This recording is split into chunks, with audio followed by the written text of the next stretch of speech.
العلم هو النور الهادي والمفتاح لكل الخير من يريد الله به خيرا. بسم الله الرحمن الرحيم. وعن ابن عباس رضي الله عنهما عن النبي صلى الله عليه وسلم قال: الشريك شفيع والشفعة في كل شيء. رواه الترمذي. قال: وقد روي عن ابن أبي مليكة عن النبي صلى الله عليه وسلم مرسلا وهو أصح. حضرت عبداللہ ابن عباس رضی اللہ عنہما سے منقول ہے، وہ نبی کریم صلی اللہ علیہ وسلم سے نقل کرتے ہیں کہ آپ نے ارشاد فرمایا: الشریک شفیع، شرکت رکھنے والا شفاعہ پانے والا ہوتا ہے. شرکت رکھنے والا شفاعہ پانے والا ہوتا ہے. شرکت رکھنے والا یعنی ملکیت میں شرکت رکھنے والا، عقد میں شرکت رکھنے والا، اور پڑوس کی وجہ سے حق جار میں شرکت رکھنے والا. امام ابو حنیفہ رحمۃ اللہ علیہ کے قول کے مطابق وہ بھی شرکت رکھنے والا ہے. شفیع، وہ شفاعہ کا حق رکھنے والا ہے یا شفاعہ پانے والا ہے. والشفاعۃ فی کل شیء، اور شفاعہ ہر چیز میں ہوتا ہے. ہر چیز کا مطلب ہر غیر منقول چیز، ہر غیر منقول جائیداد میں ہوتا ہے، جیسا کہ دوسری اور حدیث آئی ہے اسی معنی کی. منقولہ اشیاء میں شفاعہ نہیں ہوتا. فی کل شیء غیر منقول، یہاں پہ جو ہے قید مراد ہے، اور شفاعہ ہر غیر منقول چیز میں ہوا کرتا ہے. امام ترمذی نے اس کو نقل کیا ہے، کہا ہے کہ وقد روی، مروی ہے یہی حدیث ابن ابی ملیکہ سے، اور وہ نقل کرتے ہیں نبی کریم صلی اللہ علیہ وسلم سے مرسلا، صحابی وہاں موجود نہیں ہیں، وہو اصح، اور یہی زیادہ صحیح ہے کہ صحابی موجود نہ ہو سند میں تو اس حدیث کو مرسل کہتے ہیں. تو مرسلاً اس کی روایت زیادہ صحیح ہے. اس حدیث سے پتہ چلا کہ غیر منقول جائیداد میں شفاعہ ہوتا ہے، منقول جائیداد میں شفاعہ نہیں ہوتا. مشکوٰۃ شریف میں یہ شفاعہ کا بیان چل رہا ہے.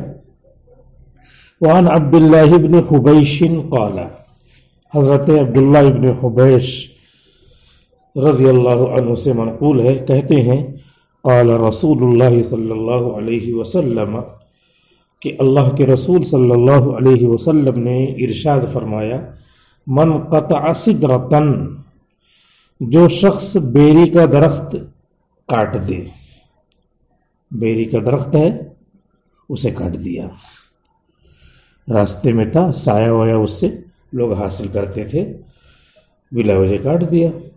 تو سدرتن کا مطلب ہے بیری کا درخت سایہ دار ہے اور لوگ اسے سایہ حاصل کرتے ہیں، اس نے بلا وجہ کاٹ دیا، نقصان پہنچانا مقصد ہے.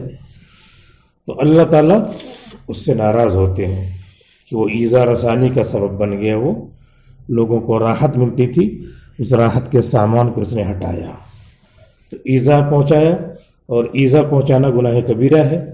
تو اس کی سزا کیا ہے؟ صوب اللہ رأسہ فی النار، تو اللہ تعالیٰ اس کو الٹا کر کے اس کے سر کو کیا کر دیں گے؟ زمین پر، اور پیر کو اوپر. تصویب سے یہاں یہ مراد ہے، اللہ تعالیٰ اس کے سر کو نیچے کر کے پیر کو اوپر کر کے یا اس کو الٹا کر کے جہنم میں داخل کریں گے. تو جس گناہ پر وعید آئے وہ گناہ کبیرہ ہوتا ہے. یہاں صوب اللہ رأسہ فی النار کی وعید ہے. من قطع سدرتن، اس نے کاٹ دیا بیری کے درخت کو، یہ گناہ کبیرہ ہے. اس کی جو وضاحت ہے، وضاحت پر مشتمل حدیث آگے آ رہی ہے. رواہ ابو داود، امام ابو داود نے اس حدیث کو نقل کیا ہے. وقال هذا الحدیث مختصر، اور فرمایا ہے کہ یہ حدیث شارٹ ہے، مختصر ہے، یعنی تفصیلی حدیث یہ ہے من قطع سدرتن، جس نے کوئی بیری کا درخت کاٹا، فی فلاتن، جو جنگل میں تھا، فی فلاتن یستظل بہا ابن السبیل، جس سے سایہ حاصل کیا کرتے تھے مسافر لوگ. اس ابن السبیل اس میں جنس ہے، جمع کے معنی میں مسافر لوگ سایہ حاصل کرتے تھے. والبہائم، اور بہیمتن، اور چوپائے بھی، اس بیری کے درخت سے جانور جو گزرتے تھے تو تھک تھکا گئے، دھوپ میں چلے ہیں تو وہاں پہ رکے ہیں، ٹھنڈک حاصل کر رہے ہیں، سایہ حاصل کر رہے ہیں. والبہائم غشمن و ظلمن، وہ تفسیریہ ہے، ظلم کرتے ہوئے، کوئی حق نہیں تھا، ظلم کرتے ہوئے.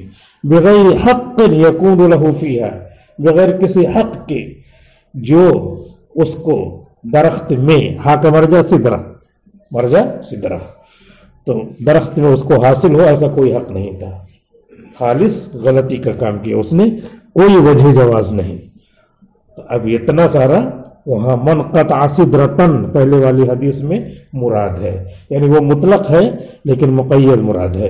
اس حدیث کی قید لے جا کے وہاں پہ نافذ کر دیں گے تو مطلق کو مقید پر محمول یہاں پر کر دیا جائے گا. صوب اللہ رأسہ فی النار، تو اللہ تعالیٰ اس کو الٹا کر کے جہنم میں داخل کریں گے. یہ حدیث جو تفصیلی ہے اس نے مختصر حدیث کی وضاحت کر دیا. اس سے گناہ کبیرہ کا ہونا پتہ چلا کہ یہ چیز کیا ہے، گناہ کبیرہ ہے. لہذا مسافر کو ایذا اور تکلیف نہیں پہنچانی چاہیے. یہاں پر جو بغیر حق کہا ہے تو بغیر حق سے اس کو جوڑ دیا ہے شفاء کے باب سے کہ اس میں حق ہوتا ہے، تو یہ حق نہیں ہے. تو بغیر حق کے اگر درخت کاٹ رہا ہے تو یہ ظلم والی حدیث اور وعید والی حدیث کو سنا دیا. یہاں پر الفصل الثالث، تیسری فصل، عن عثمان بن عفان رضی اللہ عنہ قال، حضرت عثمان بن عفان خلیفہ ثالث سے منقول ہے رضی اللہ عنہ، قال، کہتے ہیں، کیسے کہتے ہیں؟ حضور سے سن کے کہتے ہیں، اپنے سے تو کوئی چیز کہیں گے نہیں. قال، کہتے ہیں، اذا وقعت الحدود، جب حدود متعین ہو جائے، واقع ہو جائیں. زمین تھی، 4 حصوں میں بانٹ دیا 4 بھائیوں کو، حدود مقرر ہو، یہاں سے تمہارا، یہاں سے تمہارا، یہاں سے تمہارا، اس طریقے سے حدود واقع ہو جائیں فی الارض، زمین میں. فلا شفعۃ فیہا، تو اب اس میں شفعہ نہیں ہے. شفعہ شرکت والا شفعہ نہیں ہے. فلا شفعۃ فیہ الگ الگ کر دیا تو اب شرکت والا شفعہ نہیں ہے. لیکن راستے میں اگر شرکت ہے تو ہو جائے گا، تو ابھی شفعہ ملے گا. یہاں شرکت جو تھی وہ بڑھ گیا تو فلا شفعۃ فیہ، شفعۃ شرکت، شرکت والا شفعہ. لیکن اب راستے میں، راستے والی شرکت باقی ہے تو اس کا شفعہ ملے گا. یا ایسے ہی جار پڑوسی والا شفعہ ملے گا. ولا شفعۃ فی بیر، اور کنویں میں شفعہ نہیں ہوتا، کنویں میں شفعہ نہیں ہوتا. کنویں کو تقسیم نہیں کیا جا سکتا اس لیے اس میں شفعہ نہیں ہے. لیکن امام ابو حنیفہ رحمۃ اللہ علیہ کے ہاں شفعہ اس میں بھی ثابت ہے. کنواں وغیرہ جو چیزیں ہیں، اب اس میں کیسے تقسیم کریں گے؟ اتنا تقسیم کر دیا تب بھی جو ہے پانی اسی میں ملا رہے گا. لیکن پھر بھی امام صاحب دوسری حدیث کی بنا پہ کہتے ہیں کہ اس میں جو ہے شفعہ ہے.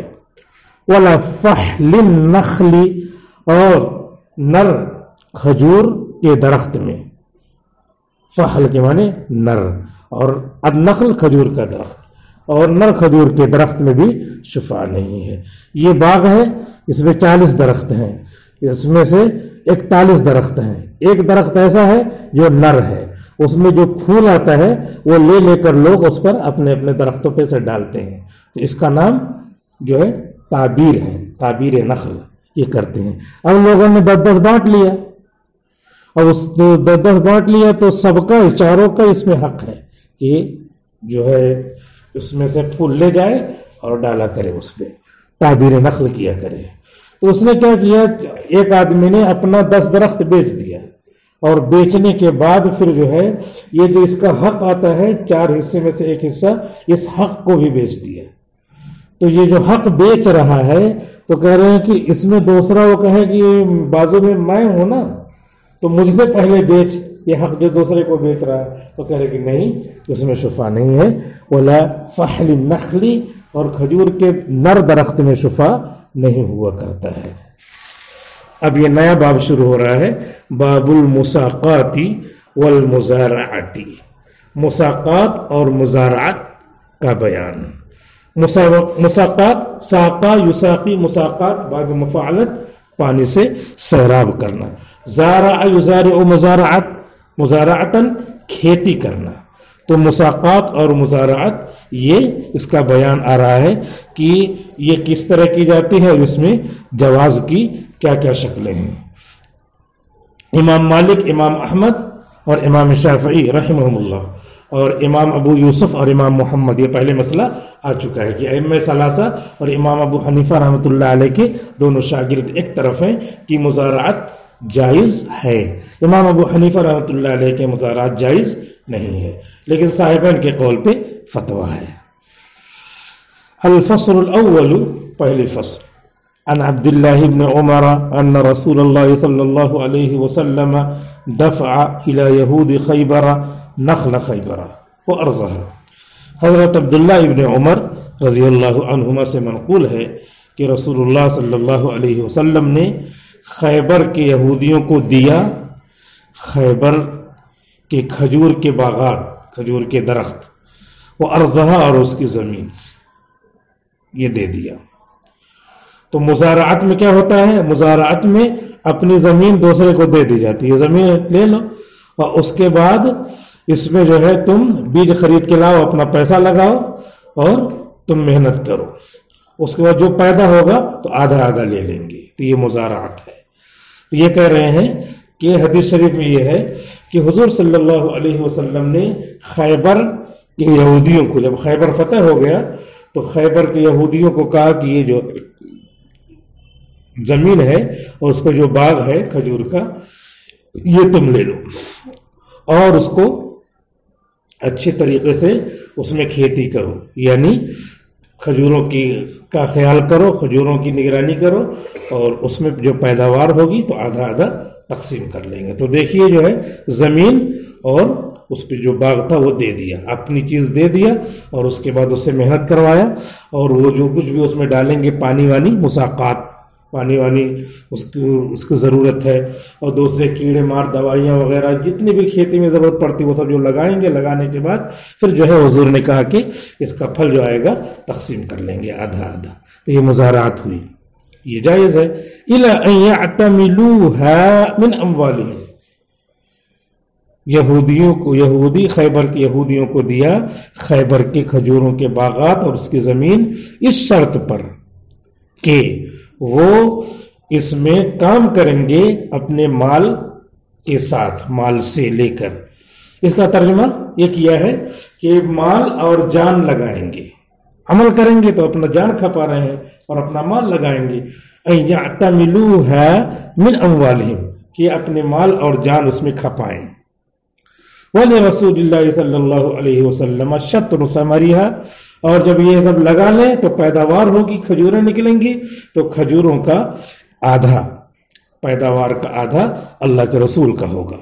وَلِرَسُولِ اللَّهِ صلی اللہ علیہ وسلم شطر ثمرها، اور اس کے ثمر کا نصف، شطر کے معنی جز، نصف، اس کے ثمر کا نصف، اس کے پھل کا نصف حضور کا ہوگا. تو اس سے پتہ چل گیا کیا؟ اس سے یہ پتہ چل گیا کہ مزارعت اور مساقات جائز ہے. رواہ مسلم، امام مسلم نے نقل کیا ہے، پکی حدیث ہے. وہ فی روایت البخاری کی، اور محمد بن اسماعیل بخاری کی روایت میں ہے، ان رسول اللہ صلی اللہ علیہ وسلم اعطى خیبر الیہود، کہ حضور صلی اللہ علیہ وسلم نے یہودیوں کو خیبر دے دیا. متعدی بدو مفعول، اعطیت، اخبرت، خبرت، نبأت، یہ سب افعال متعدی بدو مفعول ہیں. اعطا حضور نے دے دیا، دو مفعول متعدی بدو مفعول، خیبر مفعول اول، الیہود مفعول ثانی، کہ اللہ کے رسول نے خیبر کو دے دیا یہودیوں کو. ان یعملوها ان یعملوا ہے، یا با پوشیدہ ہے جو شرط کے لیے ہے، اس شرط پر کہ وہ لوگ اس میں اپنی جان کھپائیں، وَيَزْرَعُوهَا، اور اس میں کھیتی کریں، اس میں جان مال لگائیں، وَلَهُمْ شَطْرُ مَا يَخْرُجُ مِنْهَا، اور یہودیوں کو جو کچھ پیداوار ہوگی اس کا نصف ہے۔ یہ حدیث شریف ہوئی بخاری اور مسلم کی، اس سے ائمہ ثلاثہ اور صاحبین نے استدلال کیا کہ مزارعات جائز ہے۔ امام ابو حنیفہ رحمۃ اللہ علیہ کہہ رہے ہیں کہ مزارعات جائز نہیں ہے، اور یہاں پہ جو دینے کی بات ہے تو کہہ رہے ہیں کہ یہ تو یہودیوں ہی کی تھی۔ امام ابو حنیفہ رحمۃ اللہ علیہ کہہ رہے ہیں کہ وہ تو یہودیوں ہی کی زمین تھی اور یہودیوں ہی کا کیا تھا، باغ تھا، تو دینے کی بات ہی نہیں ہوئی کہ اپنی زمین دے، کہ مزارعات اس میں ثابت ہو۔ لہذا اس طریقے سے وہ امام ابو حنیفہ رحمۃ اللہ علیہ فرماتے ہیں۔ تو پھر کیا ہوا تھا، یہ سب تو ہوا تھا، تو جواب دیتے ہیں کہ ان سے کہا تھا کہ تمہاری زمین ہے، تمہارا باغ ہے، اس پر تم کیا کرو، کھیتی کرو، پیداوار کرو، اور پیداوار کا جو آدھا ہے وہ تم کو دینا پڑے گا، ٹیکس، خراج دینا پڑے گا۔ خراج کی دو قسمیں ہیں، ایک ہے خراج موظف، یہ خراج موظف ہے، ایک ہے خراج موظف، ایک ہے خراج مقاسمت، یہ خراج مقاسمت، تقسیم کرنا، آدھا تم آدھا ہم، اور ایک ہوتا ہے خراج موظف، یعنی متعین کر دیا کہ سال بھر میں تم کو دینا پڑے گا اتنی مقدار، وہ خراج موظف کہلاتا ہے۔ تو اس طریقے سے جواب دیا ہے۔ حضور صلی اللہ علیہ وسلم نے نجران والوں کو کہا تھا کہ سال میں 1200 جوڑے تم کو دینا پڑیں گے، تو یہ 1200 یہ کیا تھا، خراج موظف، موظف کے معنی معین، مقرر تھا۔ تو اس طریقے سے جواب دیا ہے۔ وعن عبداللہ ابن عمر قال، حضرت عبداللہ ابن عمر رضی اللہ عنہما سے منقول ہے، کہتے ہیں کننا نخابر، ہم کرتے تھے مخابرت، یعنی مزارعات کرتے تھے، زمین دے دیتے تھے اور پیداوار کا آدھا آدھا لے لیتے تھے۔ ولا نرى بذلك باسا، اور ہم اس میں کوئی حرج نہیں جانتے تھے، کرتے تھے، جائز تھا ایسا سمجھتے تھے۔ ولا نرى به باسا، اور اس میں کوئی حرج نہیں سمجھتے تھے۔ حتى زعم رافع بن خدیج، یہاں تک کہ رافع ابن خدیج نے یا خدیج نے کہا ان النبی صلی اللہ علیہ وسلم نہا عنہا، کہ رافع نے کہا کہ حضور نے تو مخابرہ یعنی مزارعات سے منع فرمایا ہے۔ تو جیسے ہی انہوں نے کہا فترکناہا، جب اطلاع ملی اسی دن سے، تاکہ مال وصل کے لیے ہوتی ہے، اسی دن سے ہم نے مخابرت یعنی مزارعات چھوڑ دی، من اجل ذالک، اسی وجہ سے کہ نبی نے منع فرمایا ہے۔ رواہ مسلم، امام مسلم نے نقل کیا ہے۔ یہ امام مسلم کی جو ہے یہ حدیث جو امام ابو حنیفہ رحمۃ اللہ علیہ کے لیے دلیل ہے کہ آپ نے مزارعات سے منع فرمایا ہے، اس لیے مزارعات ان کے نزدیک جائز نہیں ہے۔ اور جہاں مزارعات دکھ رہی ہے وہ کیا ہے، ٹیکس ہے، اور ٹیکس کی دو قسمیں ہیں، ٹیکس مقاسمت اور ایک موظف، موظف یعنی مقرر، وظف یوظف، توظیف مقرر کرنا۔ وعن حنظلہ ابن قیس، حضرت حنظلہ بن قیس تابعی ہے، یہ ان سے منقول ہے، ان رافع ابن خدیج، حضرت رافع ابن خدیج سے منقول ہے، یہ صحابی ہیں۔ قال اخبرنی عمایا، کہتے ہیں کہ میرے دونوں چچا نے مجھے خبر دی، میرے چچا نے خبر دی، انہم یکرون الارض، کہ وہ لوگ زمین کو کرائے پر دے دیتے تھے، اکرا یکری اکراءن، کرائے پر دے دیتے تھے، علی عہد النبی صلی اللہ علیہ وسلم، حضور صلی اللہ علیہ وسلم کے زمانے میں، حضور کے زمانے میں موجود ہیں، اور زمینیں دے دیتے تھے دوسرے کو کرائے پر۔ زمین دے دیا، کرایہ کیا لیتے تھے، کرایہ یہ لیتے تھے کہ جہاں جہاں سے پانی جا رہا ہوتا ہے تو پانی کی طرف جو جو پیداوار ہوگی وہ پیداوار ہماری رہے گی، اور اس کے بعد بقیہ تمہاری رہے گی۔ بما ينبت على الاربعاء، اس پیداوار کے ساتھ جو نالیوں پر پیدا ہوگی، ربع جمع اربعاء، ان جگہوں پر جو نالیاں جہاں پانی بہتا ہے، او شیء یستثنیہ صاحب الارض، یا یہ کہہ دیتے تھے کہ یہ دے دیا زمین، پیدا ہوگا تو بانٹ لیں گے، لیکن یہ اتنے حصے میں جو پیداوار ہوگی وہ میری رہے گی، بقیہ تمہاری، ایسے متعین کر دیتے تھے۔ فنہانا، تو ہم کو منع کر دیا النبی صلی اللہ علیہ وسلم، حضور صلی اللہ علیہ وسلم نے عن ذالک، اس سے کہا نہیں یہ متعین کرنا صحیح نہیں ہے. فقلت لرافع، تو میں نے حضرت رافع ابن خدیج سے پوچھا فکیف ہی بالدراہم والدنانیر، تو یہ مزارعت کیسی ہے دینار و درہم دے کر؟ زمین دے دیا اور کہہ دیا کہ دیکھو 1 سال کے لیے تم کرو اس میں، اور اس کا کرایہ ہوگا 10,000 روپے بالدراہم والدنانیر. فقال لیس بہا بأس، انہوں نے کہا یہ تو ٹھیک ہے، اس میں کوئی حرج نہیں ہے. وَكَانَ الَّذِي نُهِيَ عَنْ ذَلِكَ، وہ چیز جس سے ہم کو منع کیا گیا ہے، مَا لَوْ نَظَرَ فِيهِ، وہ ایسی چیز ہے کہ جس میں اگر غور کرنے لگے ذو الفہم بالحلال والحرام، حلال و حرام کو اچھی طرح سمجھنے والے لوگ، ذا مالن ذو مالن، ذو الفہمی، فہم والے، حلال و حرام کو سمجھنے والے اگر غور کریں لم یجیزوہ، تو اس کی اجازت نہیں دے سکتے، کیونکہ اس میں خطرہ ہے. لما فیہ من المخاطرۃ، کیونکہ اس میں خطرہ ہے، نقصان ہے، پتہ نہیں ہوگا کہ نہیں ہوگا، یا ادھر زیادہ ہوگا ادھر کم ہوگا. تو خطرے والی چیز جو مفضی الی النزاع ہوتی ہے وہ شریعت میں ممنوع ہے. متفق علیہ، بخاری اور مسلم نے اس پر اتفاق کیا ہے. والسلام علیکم ورحمۃ اللہ وبرکاتہ. السلام عليكم. لا تنسوا الاعجاب بالفيديو والاشتراك في القناة تشجيعا لنا لنستمر بنشر المزيد إن شاء الله.